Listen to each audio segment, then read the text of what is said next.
Mars Hill in Athens. You know, that was the famous time when it was kind of like going before Harvard, you know, and giving an account of the gospel. Well, here he was before the sage thinkers of his day, and he did come against idolatry. I mean, what gall did he have walking into a pagan city where there were hundreds of idols everywhere and coming against them? Well, he did so, thank you, in a very reasonable way. He used logic. He used reason. He quoted their philosophers. He was knowledgeable of the philosophy of the day.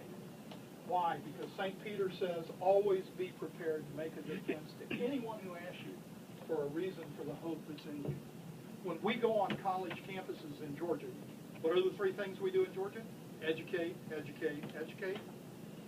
We use the pillars of personhood training in schools, church groups, civic groups, and college campuses. It's a 10 by 10 display. You'll see a few of the panels here tonight. And what we do is we engage the culture.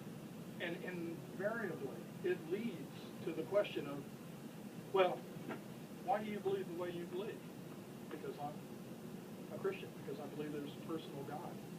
And here's what he says about the whole thing. Well, you know, in today's culture, that's crazy. You don't do that. We live in a what? Post-Christian culture? Postmodernism says there are no absolutes.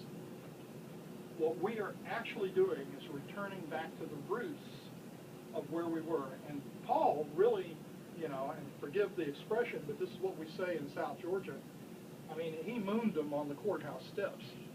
I mean, poor Paul went in here and he said, look, the times of ignorance got overlooked, but now he commands all people everywhere to repent. Can you imagine saying that on MSNBC to Rachel Maddow? I mean, Lord, someday, maybe, grant me the ability to say that to her, because he has fixed the day on which he will judge the world in righteousness by a man whom he has appointed. Okay, we're good so far. And of this he has given assurance to all by raising him from the dead. Oh, come on now, Paul.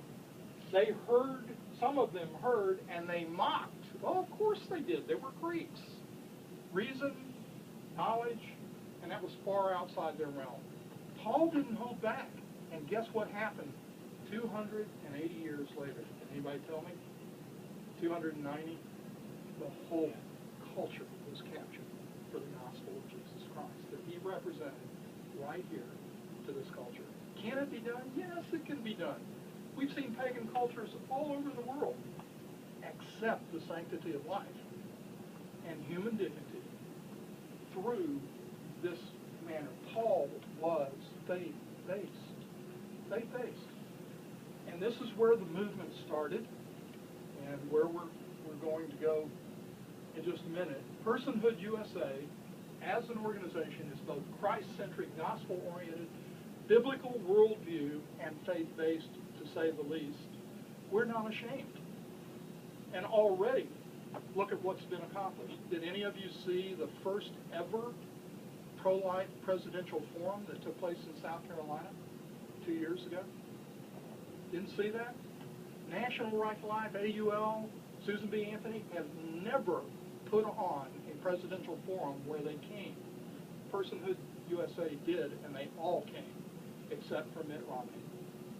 And they were all pro-personhood. Life of the mother, only exceptions, with the exception of Mitt Romney. Go to the, you can see it on the Personhood USA website. They are courting us now.